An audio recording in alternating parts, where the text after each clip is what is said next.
Thank you for coming. This is something that over the past few years, I've been mulling over in my mind. How can me and you have a sit down and just and discuss our journeys, discuss the greatness that we've experienced, and just to give a bit of background. Anthony's somebody that I've known for over 25 years. Went to the same school, and I've seen your growth during that period, and you've been very instrumental in elevating yourself, but at the same time being an inspiration to our team and our peer circle. So, thank you for coming.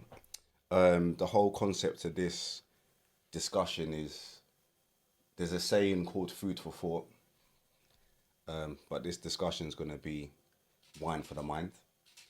And, you know, we've got a bottle of Australian Shiraz, which is a red grape based wine. Sorry, what made you choose this one in particular? So there's a wine merchant that's based locally to where I live, and over the past few years I've been getting more and more into wine. So I like to build like a little collection. So I went to him the other day and I asked him, what's a good full-bodied wine that can complement a good conversation, that goes hand in hand with good conversation. So yeah, he recommended an Australian Shiraz, and it's got blackcurrant, plum, and spice notes in there, and it's normally paired well with like a meat dish or like a cheese board. So you forgot the cheese.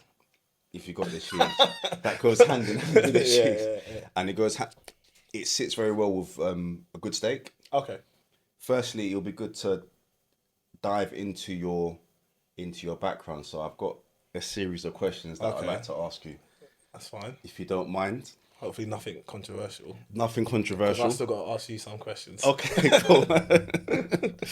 Okay, so yeah, Anthony, as I briefly highlighted before, you are somebody that I respect, and it'll be good to dive into a bit of your background. You know, like tell me a bit about your background, the school that you went to, the area that you grew up in, and the environment that you grew up in. Okay, so I was born in going right back to it now. I was born in St Mary's Hospital, Paddington. Do you know who else was born in that hospital? Who? Prince Harry. Wow. So I've been ordained a prince from. No, I'm joking. That's it. But I was born in that hospital. Yeah. So I used to live in West London for the first 2 years of my life, and then my family moved to Hackney. Yes. So I grew up in Hackney. Those days, it was pretty rough. Yes. Not like how it was before, Yes. but it was an experience. So I went to school in Hackney, St Dominic's Primary School. Hope no one's going to do too much research on that. But yeah, that's where I went to. And then from there came St Ignatius, Yes. where I met you in Enfield. And then, so just been in Hackney. That's where I grew up. Do you know what I've noticed about Hackney, which I admire, is people from Hackney describe themselves. It's a borough. Yeah. It's got multiple areas within that borough, Yeah. but a lot of Hackney people say that I'm from Hackney. Yeah. It's different than somebody being from, like, let's say Islington, and they're saying I'm from Holloway or Fuji Park. Yeah. You guys just generalise it as Hackney, and that's it. It's funny you say that, Yeah. because in Hackney, if I was talking to you and I'm Yeah. from Clapton, Yes. but if I'm talking to someone else, then Yes. I'm always from Hackney. Yes. And it's mad, because I don't know if you know the song. It was like a D block as well. People always ask us where we're from, Okay. where we're from. Yeah. So we tell them. Okay. We tell them. Mighty Hackney. So that's what we sing at youth club Okay, wow. when we were yeah, young. yeah. And Patriotic. play centre. Like when your parents used to work, and in some holidays. you used to Yes. go- That's what we used to sing. So I think maybe that's why it's drummed in our heads. Wow. Yeah. That's very interesting. So, what would you say was your early career ambitions like growing up versus when you transitioned into late teenage / early adulthood? What would you say was your early signs of this is what I want to do? So I think like with most boys, I wanted to be a footballer. So that was like the dream in primary school. Then I got to secondary school, and you know how it is. Certain man, they don't make it into football. You get Yes. into rugby. Yes. So then I used to play rugby, and I quite I really, really enjoyed it. But I never thought I'll be a professional rugby player because it was more like you had to go on a Saturday. But I was pretty decent at it. Yeah. So then during school, everyone's like, "Oh, well, you know anyway. You like to argue. You're good at debating." So I was going to be a lawyer. Yeah. Then I thought I'm going to put too many people in jail and they're going to come and kill me. Yeah, I thought, no, it's real. No, that's what I thought. Yeah, That is no, it's real. honestly Yeah, it's the real. mindset that was going through my head. It's real. So then I can't remember what her name was, but the careers advisor, Miss Budger. Oh, no, I can't remember. Miss Burridge. Miss Burridge, yeah. Yeah. So then when we had to go and do that career one-to-one session with her, then you had to fill in some form, and it came out that I should be a quantity surveyor. Oh, did it? Yeah. So What, back then? Back then, yeah. Wow. So that's how I found out about the building game. Yeah. But then it was like, she's like, but it's a lot to do with maths. And I was like, is there anything similar? And she's like, oh, building surveying. So then that's what focused my mind in the property and construction industry. And then also, I did my work experience at a, what's that thing they used to call, when you get kicked out of school? Not referral, it's called it unit. Unit. Unit in Holloway, Yeah. And I was doing admin, and it was so boring. I said, "There's no way I can just do an office job." So I Yeah. wanted something in between. Yeah. So it spat at building surveying, and then that was the aim going to university. So up until university, that's what I was going to study, focus on, and that's what I chose at university. Okay, so I remember back in the day what we had that careers Yeah. that careers one-to-one session. That was in year 11, I believe. Was it year 11? Year 10, I think it was. Year 10. Yeah. So construction and the building industry came to light year 10, year 11. Yeah. So what happened between then and uni? What did you study in college? And was that along that trajectory, or was it something that you just You know what? reverted to? That's actually a really, really good question, because when I was looking for A-level courses, there was nothing in property and construction. So I would have had to have done like a BTEC course or something like that. And I wasn't really on that, if I was honest with you. So in college, I studied sociology, politics, history, and business and economics. Because those were just subjects that I enjoyed. And Yeah. I just like, I don't know if you realise, sociology, there's no real answer. You're debating. Yes. History, you're researching. Business economics, because I like business Yeah, economics. business, yeah. And what was that one? History, social, politics. Like I said, I enjoyed the Yeah, debate. the so debating. so that's what. So it had nothing to do with like building surveying or property or construction. But I still knew what I wanted to do. So I still knew that in university there was a course for this. So I always knew I was going to study building surveying. Wow. So you finished your A levels. Yeah. I believe you went to Kingston Uni. Kingston, yeah.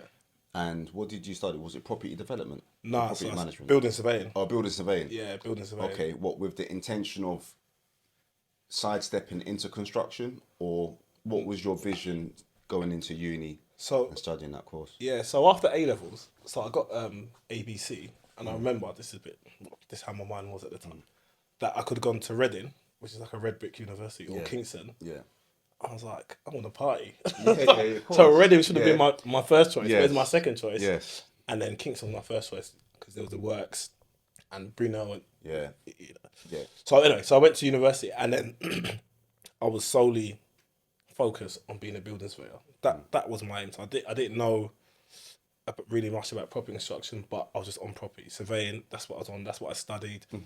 That's sort of what I done my work experience in at the time. But that's all I knew. So that foundation was already set from before. That's crazy. And what was your starting point in construction? How did you transition from graduating in that degree, getting into site management? So what I found was a big issue is that with property and construction, it's all about the experience. So you could have like the best, like some of my friends or some of the people that I used to hang around in uni, they got first and they couldn't get a job. So it was really, really about like your experience and going out there and doing stuff on site or knowing someone that knows someone. So when I finished uni or during uni, I was applying. I must have done about 10,000 applications. Crazy. I'd come home and I'd be applying sending bare cover letters, bare emails, bare everything. And then I was quite fortunate because at the time I was working part-time at a housing association. And they knew that I was on building surveying. So then, but I was working in customer services. So my manager at the time, who I'm actually still good mates with now, Yeah. he was like, well, I'm going to get you a secondment in the property services team, but you're dealing with complaints. However, you'll be liaising with the contractors and the tenants, and you'll be doing a bit of both, and then you could get on site. So I did that, which was good. And then a job came up for a building surveyor assistant role. So I'm not going to lie, it was my job already. Yeah, of course. Yeah, yeah. You know what I mean? It's my job yeah, already. yeah. Went to the interview. There was one question I messed up. It was the difference between condensation and mold. But I couldn't believe it. I was, you're waiting for the confirmation email. I didn't get the job. I swear. Bro, I did not get the job. I couldn't believe it. And you thought you aced it? Everybody was like, you didn't get the job. I was like, nah. But then I found out that the guy that got it, he was dating a girl who was assistant to the property services manager. So she gave him the questions prior. So that's why he got the job. Yeah. So anyway, so after that, then I was like, you know what, Anthony, you need to like focus. You need to just get a job somewhere. So I applied for another job as a property services officer, building surveyor, and then I got the job as a building surveyor there. And then what happened was, I think I was there for maybe a year. I went in there very enthusiastic, but I couldn't finish a job. Like I'll go in there, so I'll go into one house, they'd be so happy with me, and then they'll tell the neighbour, and now the neighbour wants the same thing done. But for example, they want a new kitchen. I said, well, I can't give you a new kitchen because you need like a minimum of 10 door units broken. Yeah. And they're like, okay, 10 door units are now broken. I was like, what? I was like, how does that make any sense? Yeah, it's mad. So what they're doing? So what they're doing? Anything that they need to just to get, The new kitchen, because in their head is loopholes. All the houses are the same age, Yeah. so why has my neighbour got one? So then my phone would be ringing non-stop. Yeah. Non-stop. And I was like, this ain't the life for me. I like to go in and close the job, finish it. I'll close the job and bear it open. Yeah. Bear it open. So I left. And then this was another issue. So I was trying to get into the private sector. So I've been in like housing association for like 2 years now. Yeah, which is the public sector. Public sector, yeah. And it's a bit, there's nothing wrong with it if you work in that sector. But for me, it was a bit slow. Yeah. So I was like, what can I do? Then I joined Network Rail as a technical surveyor. And what that meant is I was dealing with the easements and waivers. So anything that goes under, over, or across the railway, so any like gas pipe. Yeah, services. Services, yeah. Yeah. Network Rail used to charge them for it. So if it's like a gas utility company, I don't know, or UKPN, something like that, then there's a standard fee. It's like 1,400 at the time. But if it's you that wants to cross, they're going to charge you like 50 bags, like £50,000 or something like that. Yeah. They'll work out. So, but I thought I'd began again, taking you back to my work experience. I did not like being in the office. I can't be in the office all day. Yeah. So they sort of said to me, you can be on site, you'll be visiting site. 6 months I was in the office. Just on the keyboard. Tapping away. Yeah, just tapping away. It's mental. Like, I'm yawning. And it's in Milton Keynes. I live in London. So when the train's cancelled, bro. Yeah. Taking bus. Bus to where? You know what I mean? They're taking, you know those the train buses? Yeah. Long. I was like, nah. And also, I thought working for Network Rail, you get free travel. It wasn't free. So TFL, you get Network like Rail. you get them type of benefits. You get a discount, but it's not free, man. Yeah. So it was. Yeah, TFL's got the better perks. Yeah, and those times I was on like 24, 26k. So they were taking a chunk of my wage. I remember, and I was like, nah, this isn't for me. Then I applied for Barrett's. Yes, and Barrett's is where you blossomed. Yeah. So when you started at Barrett's, what position did you start in at, and how long were you there for, and what were you doing while you were there? So let me tell you what I wore on my first day. Yeah, talk to me. Because people don't realize that the construction industry is a different industry. Like, it's there's two sides to it from what I've gathered over the past 9 years. It's heavily blue collar, but there's the white collar side, which is the site management. That's the corporate element of it. But Yeah. it's two worlds in one picture. It's crazy. As you know, I didn't know that. Yes. I just saw management in my title, Yeah. assistant site manager. Yeah. I'm like, well, I'm gonna be wearing a suit. So I wore a suit, tie, shirt. Pocket square. If I could do one, I would have worn Yeah, one. But yeah. that's how I come. And 'cause Yeah. my first site was in Pimlico as well. I thought, Victoria, I come, first day, my manager said, I don't think you need that tie. And I was like, what? And then he's like, so what they told you about lunch break and finishing times? I said, well, they told me 9 to 5, 1 hour break. He goes, nah, we don't really do 1 hour breaks. And Yeah. site starts at 8. And I was like, Yeah. okay. But you know, you're just like, okay, whatever. Then I was like, okay, cool. Then he took me around the scaffold and I still had my blazer and my trousers on. Mate, my trouser pocket ripped, got caught on Yeah, the got caught on the scaffold. scaffold, My yeah. blazer that was holes. I was like, what kind of life is Yeah. this? Then I looked around and I realised, like you said, that the only white collar bit about it is the Yeah. quantity surveyors. Yeah, it the is, ones that yeah. don't Yeah, obviously don't yeah. use that. Or the technical boys, or like the office based roles. Do you see what I'm saying? Yeah. So I was like, nah, am I sure that this is what I want to do? Then I thought, you know what? I'll see what happens. So yeah, so that was my first job. That was your first job. And what would you say has been your favourite project out of all the projects you've been in? And before you get into that, how long have you been in construction for Oof. in its totality? I think 10 years, maybe 2 years in property and then 11 years in time. Yeah. So 2009, I started in property. property, which is an aspect of what we do anyway. Yeah. So 14 years. 14 years. Yeah. And within that time frame, what's been your best project? What stood out to you, and why? I think what stood out to me is the first project that like I had a significant role in, and I started from the beginning and finished it. Because in construction, you can start a role, but start a project, but they can move you on. Yes. Not because you're not good, or that you're very good, because your expertise is needed elsewhere. Elsewhere, yeah.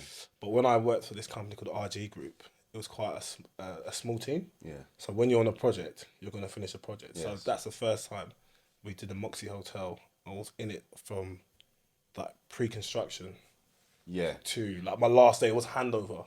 Yeah. So you saw the full construction life cycle. Yeah, and I drive past it quite regularly as well. It's Yeah. Moxie Hotel Yeah. in Docklands. If anybody wants to have a look. That's it. Man. Have a quick gander. Yeah, so that's been, it's not been my most expensive project, probably one of the cheapest, but it's been my Okay. best. And in terms of so when you say that you saw it from pre-con to final handover, what was your, out of all the stages that happened in between, what was your favourite aspect of construction? Oh. Like, what discipline within that did you take to the most?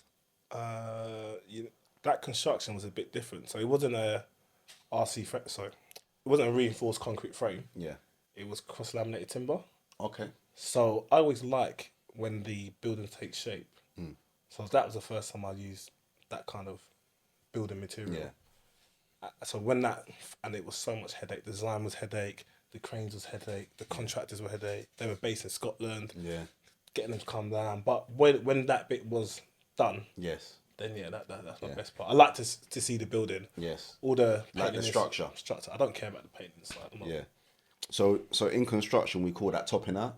Yeah, Topping out. So that's when you see the shell of the building erected, and then a lot of the trades can start the works internally as well as externally. Yeah. See, on that, I don't mind leaving a project at that point. Yes, because you've seen. I've seen it. I don't care about Yeah. the insides. Yeah, the inside. Yeah. But you're a bit different, isn't it? Yeah. So me personally, when I came into construction, I started off internally. So internal fit outs was my, that was my entry point, and I developed my expertise within that. So I am internal biased, but over the years I've managed to branch out and do the facades. Yeah. Venture outside, focus on building the envelope of the building. Yeah. I've dived into infrastructure, so that's bringing all the utilities from the outside world into the project. Yeah. That's headache, though, isn't it? It's headache. It's headache. It's headache because there's a lot of third party vendors that you need to liaise with, like the UKPNs, and you can't do anything because it's their asset. So That's what I it's was about like, to say. yeah, Because in construction, it's going to sound a bit narcissistic. No, neptimistic. Yes. If that's a word. Yeah.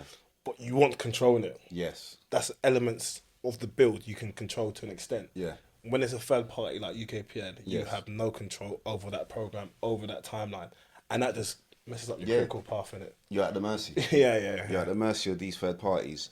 But once you get them on board, it does turn into a beautiful relationship. But again, as you rightfully said, in construction, especially within the private sector, we're driven by the program. And we've got a set time to deliver this project. Yeah. They've got their own time. Their Exactly. call off, the scheduling, Exactly. the lead Yeah, times, yeah, getting yeah. the guys on site. Yeah. Do you know what I mean? And again, that interface is not factored into the program. Exactly. Do you know what I'm saying? So let's say, for example, how long would you say that it takes for an average project to be built? Let's say the Moxie Hotel, from substructure right through to the final handover. How would you say that? 12 months. 12 months. Yeah, it's CLT. It was like proper quick. Okay. CLT, the frame, the substructure was like, I think it was like 8-12 weeks. I could be wrong. Yeah, it's about 3 months. It was piling. Yeah, it's about 3 months, yeah. And then the actual superstructure, the CLT bit, was another 3 months. Yeah. I think, from memory. Yeah. And then when that was going up, the windows were going at the same time. Yeah, at the same time. And obviously, then the roof is done, but that you can start the inside in it. Yeah. And it all, because it's a CLT frame, it was all like plug and play. Like the surface was just like bash. Okay. So all the penetrations were there already. We're already there. So it's like bash. It was just painting. So it's like a prefabricated building. Prefab. Okay, that's good. So if it wasn't, then probably like 18 months. So Yes. back to your original question. Yeah. So let's take, for example, 18 months is what? 18 to 24 months. Yeah. Depending on the project. Then those key interfaces that you have with these third party vendors and your supply chain, that's never factored in. No. We're just doing it in faith, Yeah, promising yeah, the client that we will deliver. Yeah. Then once we shake their hand and tell them arrivederci, we then have to go back and figure it out. So I think that's the interesting part of what we do. Yeah. So now, okay, so when you were at Barrett's, you started off as an assistant site manager. Yeah. And when you left, what level did you leave at? Oh, good question. So when I was at Barrett, my official title was assistant site manager. Yeah. However, I was doing A site manager. site manager role. Yeah. So when I finished that first project, which was Great Minster House, Yeah. then I went to another project, Yeah. which was in Kiddiport Avenue in Finchley, Yeah. off Finchley Road. And then that's when it was bonus time Yeah. and pay rise time. Yeah. So we smashed that project. And I knew that my senior site manager at the time had an incentive to get the scaffold down Yes. in a certain time period. Yes. I didn't get that incentive, but I assumed because I was working with him, I would have got that as Yes. well. Yeah. Yes. I was, he'd go home early. I was one that was working late, so making sure I'm like, get that scaffold down. Yeah. So it come to like bonus time. My director, I'll never forget this day, bro. He came to me, sat in the office. He said, "This is your bonus letter. Congratulations." Shook my hand. I said, "Thank you so much." He's like, "Yeah, thank you for everything you've done." I said, "Thank you." So I took the letter. I was expecting maybe pay rise 10 grand. Yeah. Or 5 grand. Yeah. And bonus 3-4 grand. Yeah. My pay rise was 2 grand, and I think my bonus was like 1k. Which is inflation. I was fuming, so I Yeah, just went on the keyboard, online, just recruiters listing them out. listed them out, and I went to go and see. So I just don't think I deserve money without knowing my worth. Yeah, so Yes. it's very important. I just don't go in and say this is rubbish. So I went okay. So I went to go and see what the job role was a site manager was. So I just made sure I was doing that. Yes. So I Yeah. cross reference, Yeah. and it was what I was Yes. doing. Yeah. So that's job spec versus your CV, and just making sure that everything tallies. Then I went to go and see what the market rate was for a site manager. I think at the time I might have been on 28, 29. Okay. And I wanted 40. Or 35. I would have taken 35. Yeah. I had a car Yeah. and I was comfortable. Like all the directors knew me. I was comfortable. Yeah. So sent a letter to my director and his director, attached a job spec for an assistant site manager, attached a job spec for a site manager, that also said this is the current market for a site manager. I deserve this because of this, and this reason. That's yeah, that takes courage, bro. It's not easy. It's not easy, but not easy. I was like confident in what I was doing, and I knew by that time I knew what I was doing. They came back. They offered me another grand. Wait till next year. I said, all right. Went on the job market, got a job, handed in my resignation on the Friday, and on the Sunday, I saw my patella tendon. So my notice period was meant to start on the Monday, Yes. but I'm now off work sick. Yes. So my director's calling me, Anthony, we've seen your resignation. We want you to stay. Give us what you want to, whatever you want. We'll give it to you. We'll pay you sick pay. We're only meant to give you like, I think it's 4 weeks. Yeah. But we'll give you 8 weeks. If you need 8 weeks, we'll give you this. But once, I don't know how you are, but once my mind is set to go. Yeah. That's it. Yeah. That's it. That's So it. I was like, nah. He's like, no, but why? I said, well, I don't want to say his name. Yeah. I said, listen, mister, I asked you at the time. You didn't do it. You said there was no money. Now I'm leaving. Where's the money coming from? Yeah. Which means it was always there. It's always there. You just It's got to always there, fight. yeah. And I was like, nah. And plus, the company I was joining was different. You know, what are the builders? Oh, anyway, developer. Yes. So obviously Barrett's a developer. Yeah. And I was going to a main contractor. Was that mid?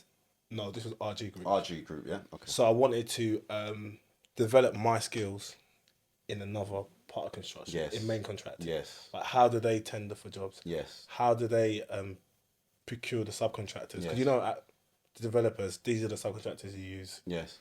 This is what happens. So break down the difference between a developer and a main contractor and a subcontractor, just in case anybody's curious as to Yeah. what the different elements are. Okay. I don't know. No, I'm joking. So I'm joking. So a developer, they're the client and the main contractor. So generally speaking, they buy the land. Yeah. And they build for themselves, and then they sell to the customer. Yeah. So in that environment, it's very much we do what we want. So they don't need to go and ask for the any money. permission. Yeah. So if they want to do a design change, it's within the business that they're asking to do a design Yeah. change. So you can do what you want. Like And they're funded from the business. funded from the business. Yeah, it's self-sufficient. Self-sufficient. In-house. In-house. When you work for a main contractor now, you are working for a client. So you're the client, I'm the main contractor. Mm-hmm. Harry has now given me this job to do. I think the design will be different, or I can do something better. I can't just do it. Harry, I want to change this. No, you can't. Well, I want to do it because, this is the best. No, do it as that. So that's the difference. You're led by the client, depending on what contract it is. But generally speaking, you're working for the client, and you need to please the client. Okay. And you have to go out there and win work. Yeah. So it's so you wanted to see how the main contracting side of it is different. Yeah. What would you say is the difference on a day-to-day, like over there? Day to day, you're a bit more savvy with money. So with Barrett, I don't want to say it anyway. Yeah, say it. It's your money, so you don't care. Yes. You can like get 20 labourers if you want to finish that job tonight. Yes. You can get 20 labourers, and the business will sign it off because they understand the importance of meeting that Yes. program. If you need to do Yeah. it, or if you want to make a design change, you can speak to your manager. They're okay. You don't need to go all the way up to. You're supposed to, but you've got more control. Yeah. On the main contracting side, everything is like the client's money or the profit. So if there is something where you think 20 labourers, you can't do that. You're going to have to get 2, and maybe you got to chip in yourself. Or if there's a small change, you need to get that approved. So sometimes you want an approval, you don't get it. So that job stops for 1 week. And then you've got to write, you got all the backup. So I can't do this because I've submitted this RFI, request for information, RFI on this date, and now I'm waiting for a response from here. So I can't move the project on from there. Yeah. So there's a lot of starting and stopping. Yeah. And you're protecting the contractor whilst trying to keep the client happy. Yeah. Tough. It's tough. Tough. But I found it more enjoyable though. Yeah. Sometimes, Yeah. There's joy comes from pain. Yeah, maybe that. Do you know what I'm saying? You can't understand the concept of joy if you've never experienced pain. Yeah. But it was a big wake up call because I remember I came onto site when I started the RG group. I was like, I need 5 labourers, I need to do this. They were like, there's no money. I said, but I need to do I said, there's no money. There's 5 labourers is in like 12 weeks. Yeah. I was like, but I need it now. There's no budget. They're like, no. Make it happen. The QS, me and the QS, we used to, I couldn't understand it. So, also, I had to go and read all the scopes properly. And I didn't have to do that in Barrett because you just... Yeah, the process is already in place. Do you know what I'm saying? There, I had to read the scope. I had to read their contract, what was in their contract. So, well, you probably know. You know, like, if a contractor doesn't tidy up on site, you always threaten that you're going to get your labourers to do it. Yes. And then... And charge it back to them. We used to say that about it all the time, but we never did it. Yeah. Here, they used to do it. Yeah. Clear up notices. Do it, yeah.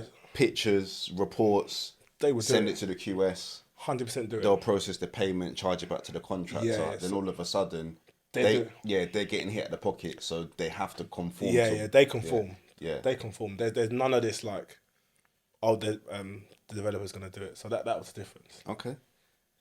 That's good, and I think it's good to explain the ins and outs of what we do, the terminology, the processes. You know, I think you've explained that very well, and if that's what you're down to do, that's compulsory. He said, "Oh, sorry." I said, "Just pack this stuff up and go home." I didn't want to argue. He said to me, "I don't want to work here anyway." I said, "I don't care." Then he said to me, "Oh, I don't care. This is a rubbish job." I said, "Who the F are you talking to? Because you see me in this thing. Yeah, Don't think. Don't think." He said to me, the guy said, "Me and you outside." Oh. The guy was about 65. Like half my height. I started laughing. I said, "Look, just go." He's like, no, me, you, outside. Yeah. It's like I'm mad. Just offering you out. Obviously, I'm standing there. I'm thinking I could smash this guy over now. Yeah. Obviously, I'm not going to. Yes. And I just said, so in the end, he left. Yeah. And I thought, why am I dealing with this? Yeah.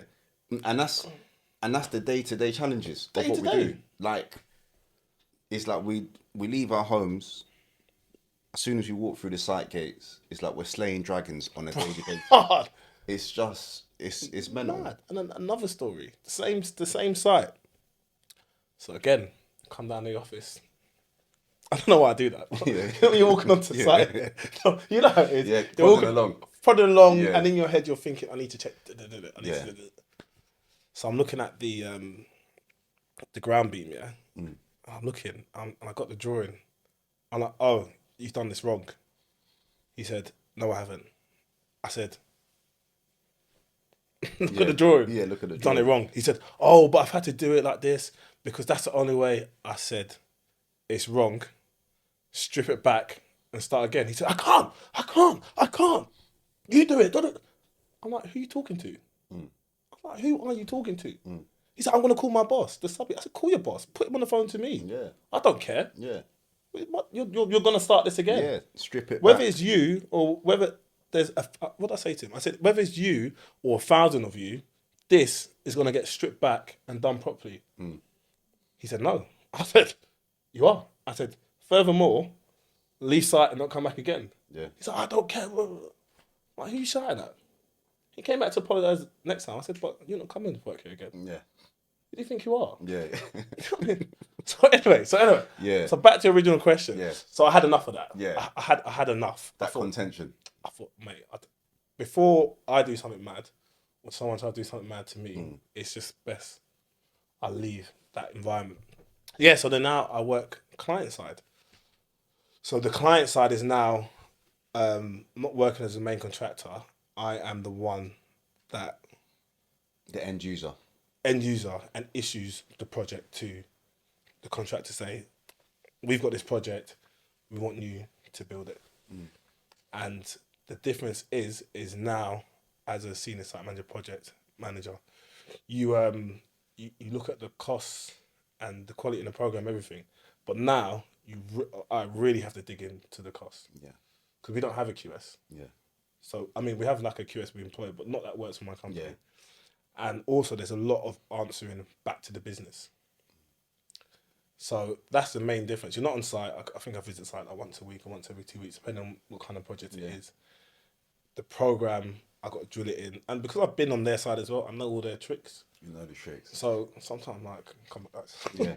Yeah. You're trying to take 4 weeks to do something that can take 2 weeks. Yeah. And they know, and they laugh, and we have a laugh. Yeah. I'm like, I understand you're gonna put 4 weeks for program sake, Yes. but get this done in 2. Yeah, in 2. And then it's that relationship building. So I like it. It's a lot better. You're not on site. You're talking to, the project managers, Yes. the contract managers, the directors. It's high level. That's what I wanted to say. Without being disrespectful. But you know what I mean? Yeah, it's high level. It's high level conversation. High level. Yeah. Can manage your time. Just Ethnic participation in our industry. you know what it is. I think it's down to me and you.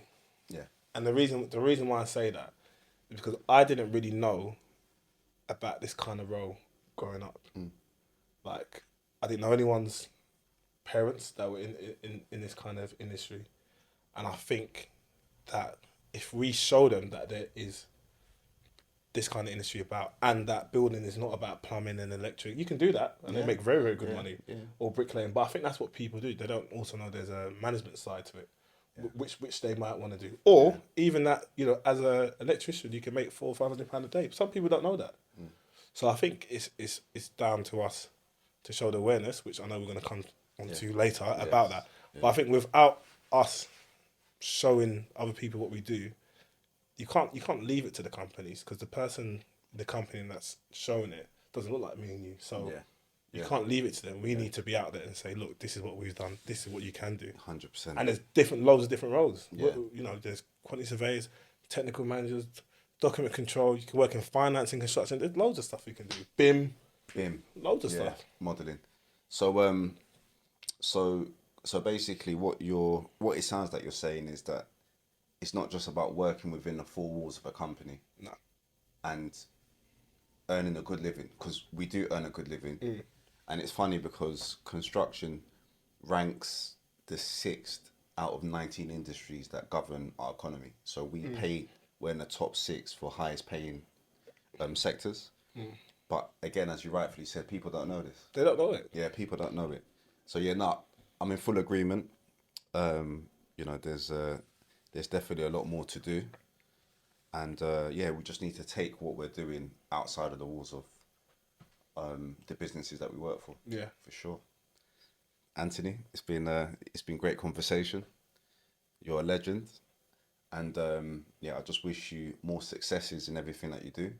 What's next on the agenda for you? Like in the next 5 to 10 years, like what does Anthony Owusu see himself being in the next 5 to 10? Just as a closing remark. That is a very good question. I'm sure that was on the list. No, I'm joking. No, but in 5 years, I will definitely 100% have a business in Ghana. Good. And that business is going to be, I'm going to finish a 6-bed house, which I'm going to turn into an Airbnb. So I'm doing that with my siblings. Good. I plan to have like another 2, 3, 4 Good. of those. So it'll be like building for ourselves, Yes. and then just renting them out. So Good. that's my main aim, to Yeah. have something. And then also, after speaking to our good friend Henry, Yeah. he's also looking at stuff in Italy. And we spoke to that guy Yes. Yeah. at that networking event. So I'm going to branch off into Europe as well. So Yeah. just have a couple of properties there. Yeah. That's good. So that's my So main aim on investing. on a business level. Whether I'll still be working for a business or for myself, I know the answer, but I don't want to get sacked. No, I'm joking. But I mean, yeah, I'm Yeah. 36 now, so Yeah. in 5 years, unless I'm the man that's running that company, I'll have my own investments. That's good. That's good. And I think that's important because men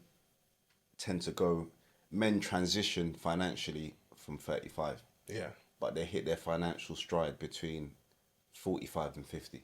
Okay. So from 35 to 50, that's when it starts to get serious. Yeah. That's when, you're probably about, on average, 8 to 10 years. If somebody's 35, they're usually about 10 years into their career. Yeah. And that's when they start to elevate. Go up. Yeah. Do you know what I mean? So Yeah. definitely. That's positive. That's inspirational. And I'm sure you're going to achieve greatness in your life. Appreciate it. And I wish you all the best. Thank you. No, thank you. Thank you for allowing me to be the first guest, number one. Number one.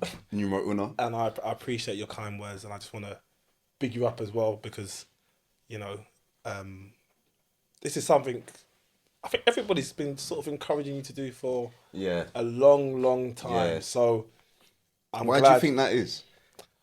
I think that is because the way you always deliver positivity,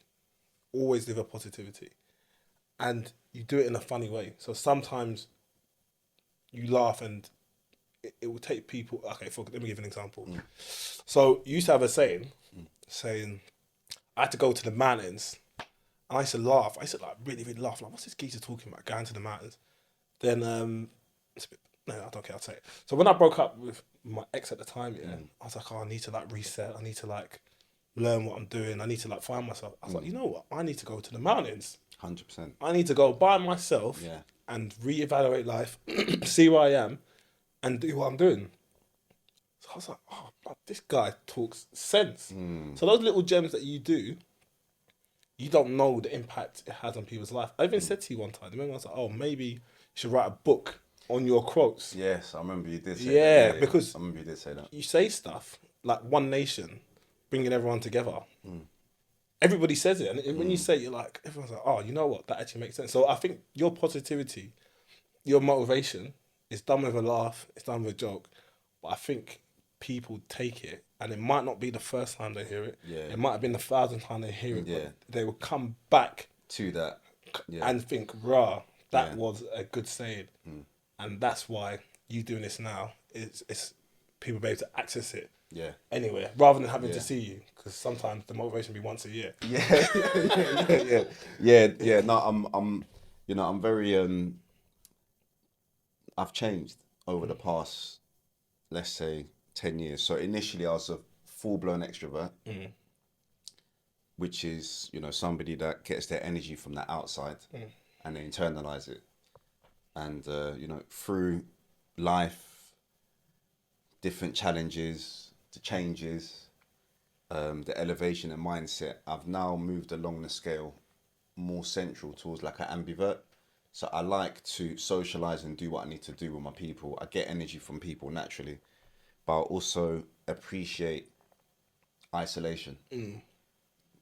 Being introspective, reflecting, and that comes sometimes from being by yourself. Yeah.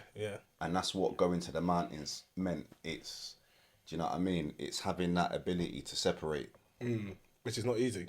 It's not easy because everybody, you know, separation is not loneliness. Ooh. Do you know what I'm When saying? you said that, I was like, what are you talking about? I was like, Yeah. oh, actually. Separation is not loneliness. If you look at the animal kingdom, for example, you've got lions that are social, they're pride driven. Do you know what I mean? They function in a collectivistic society, which I do.